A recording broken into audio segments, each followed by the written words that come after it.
Selamat datang. Di depan saya ada Xiaomi Poco X7 dan hari ini saya akan membahas unboxing, melihat sekilas perangkat ini serta spesifikasinya. Jadi langsung saja, mari kita segera buka kotak ini dan melihat apa yang ada di dalamnya.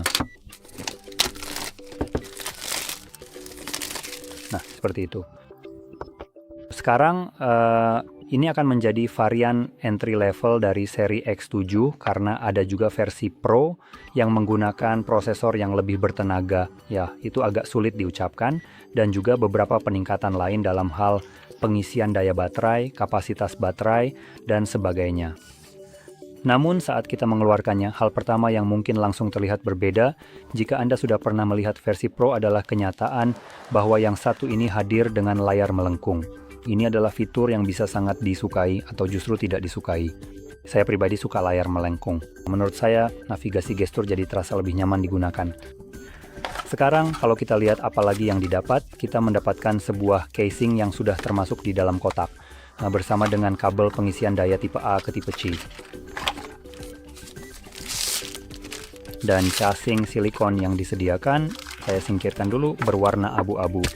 Saya juga suka casing berwarna abu-abu, karena kalau Anda pernah menggunakan silikon yang putih atau bening, biasanya lama-kelamaan akan menjadi kotor dan menguning.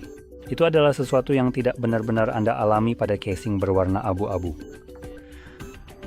Ngomong-ngomong bahwa Anda juga bisa lihat bahwa model ini adalah yang menggunakan eco leather, tapi ada juga varian lain yang menggunakan bagian belakang plastik.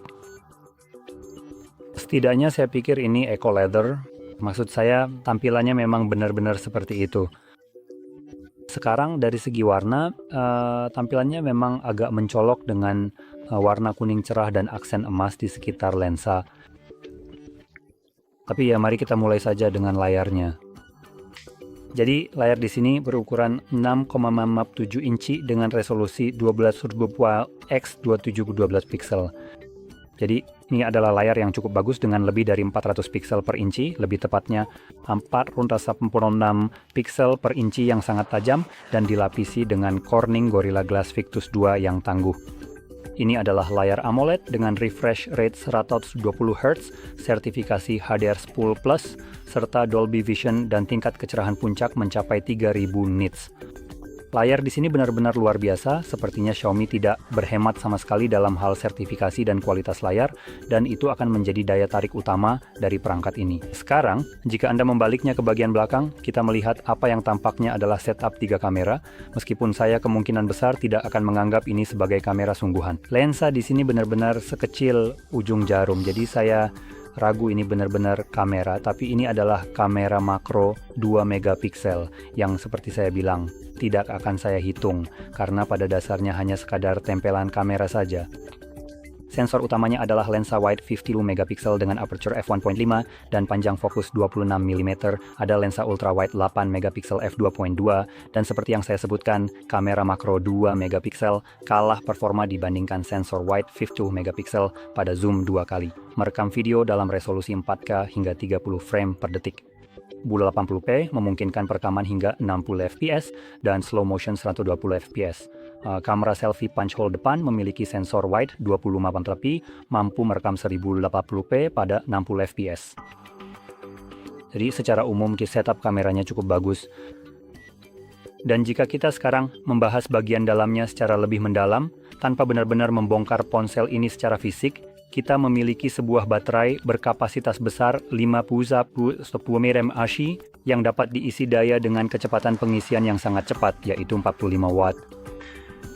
Sekarang ponsel ini relatif kecil, jadi ini adalah ukuran baterai yang lebih tradisional dengan kapasitas sekitar 5000 mAh, jadi sepertinya mereka mungkin tidak menggunakan tipe baterai baru di sini. Tapi saya bisa saja salah, karena GSM Arena yang menjadi sumber semua informasi ini tidak mencantumkannya secara spesifik. Tapi saat ini sebagian besar ponsel telah beralih ke teknologi baterai berbasis silikon yang memungkinkan mereka memiliki kapasitas daya jauh lebih besar, sekitar 6 hingga 7.000 mAh, dan juga dapat mengisi daya lebih cepat sambil tetap mempertahankan ukuran fisik yang persis, sama dengan varian baterai lithium ion yang lebih kecil yang dulu kita gunakan. yang satu ini dengan kapasitas sedikit di atas 5.000 mAh membuat saya berpikir mungkin ini bukan tipe baterai baru. Juga dengan pengisian daya yang lebih lambat yaitu 45 watt, jadi bisa jadi ini masih baterai yang lama. Tapi jangan jadikan itu sebagai patokan dari saya. Saya bisa saja benar-benar salah soal ini sejujurnya. Tapi hanya dengan melihat ukuran baterai dan kecepatan pengisiannya itu membuat saya berpikir seperti itu. Sekarang, sebagai tambahan dalam hal internal kami memiliki RAM sebesar 8 gigabita dengan penyimpanan 128 gigabita. Dan Anda dapat meningkatkan spesifikasinya hingga setengah terabita dan 12 GB RAM. Semua opsi berjenis penyimpanan UFS 2.2, jadi yang lebih lambat 1, khususnya juga saat Anda membandingkannya dengan versi Pro perangkat ini. Dan perangkat ini ditenagai oleh prosesor Dimensity 7300 Ultra yang merupakan prosesor hebat, sangat cepat.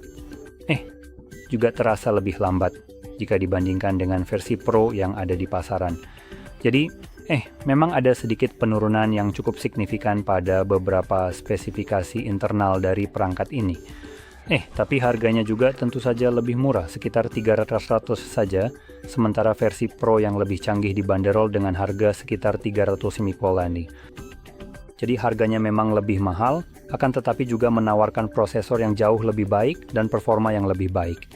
Sekarang saya benar-benar ingin mencari tahu tentang ini, label harganya, karena kedua perangkat ini memiliki harga yang gila-gilaan, dan itu sebenarnya benar, gila. Aku benar-benar terkejut dengan harga perangkat ini untuk apa yang ditawarkannya. Yang ini, kurang sedikit. Saya malah ingin menyoroti hal itu. Yang ini sedikit lebih masuk akal dari segi harga. Versi Pro adalah yang benar-benar sangat murah untuk apa yang ditawarkan, karena pada dasarnya ini adalah ponsel flagship dengan harga sekitar $350. Jadi yang ini lebih masuk akal di kisaran $300. Tetap saja harga yang bagus untuk apa yang ditawarkan dengan prosesor cepat, pengisian daya layak, dan layar bagus. Jadi menurut saya ponsel ini menawarkan banyak hal untuk harga tersebut. Ponsel ini juga sangat mirip fitur dengan sesuatu seperti CMF Phone 1. Nah, yang itu mungkin tidak memiliki layar sebagus yang ini dan juga akan terasa sedikit lebih murahan di tangan karena sebagian besar terbuat dari plastik. Begitu juga dengan yang ini, tapi ponsel ini memiliki bagian belakang berbahan eco leather yang sedikit menambah kesan dan membuat tampilannya lebih baik, serta layar melengkung yang menurut saya dari segi tampilan layar melengkung terlihat sedikit lebih premium. Sementara CMF Phone 1 memiliki layar datar. Tapi seperti yang saya bilang, spesifikasinya sangat mirip, memang masih lebih baik, tapi perbedaan harganya juga ada. Jadi CMF Phone 1 harganya sekitar $200 ASS atau kurang, sedangkan yang ini sekitar $300. Jadi ada selisih harga yang cukup signifikan, hampir $100 atau sekitar $100 lebih, untuk performa yang kurang lebih sangat mirip satu sama lain.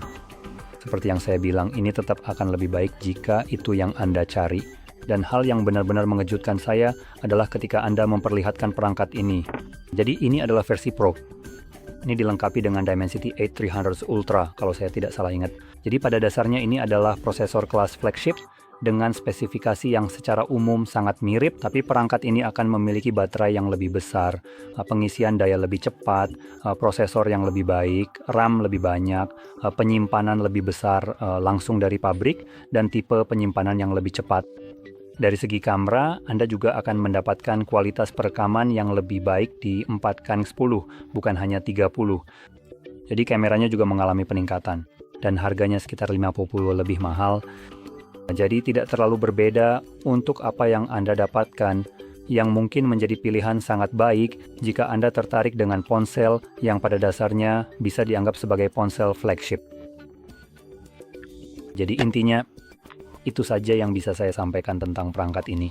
Keduanya adalah ponsel yang luar biasa, baik 7X maupun 7 atau X7 Pro dan versi non-Pro. Dan pada akhirnya, semuanya tergantung pada mana yang Anda sukai dan seberapa banyak Anda ingin berhemat. Jika Anda mencari rekomendasi, saya mungkin akan mengatakan bahwa menghemat hingga €50, jika memang selisihnya €50, bisa jadi pilihan yang lebih baik, ya, karena Anda akan mendapatkan peningkatan secara umum pada perangkat ini di hampir semua aspek. Jadi untuk €50 itu tidak terlalu banyak, tapi Anda mendapatkan perangkat yang jelas-jelas lebih baik.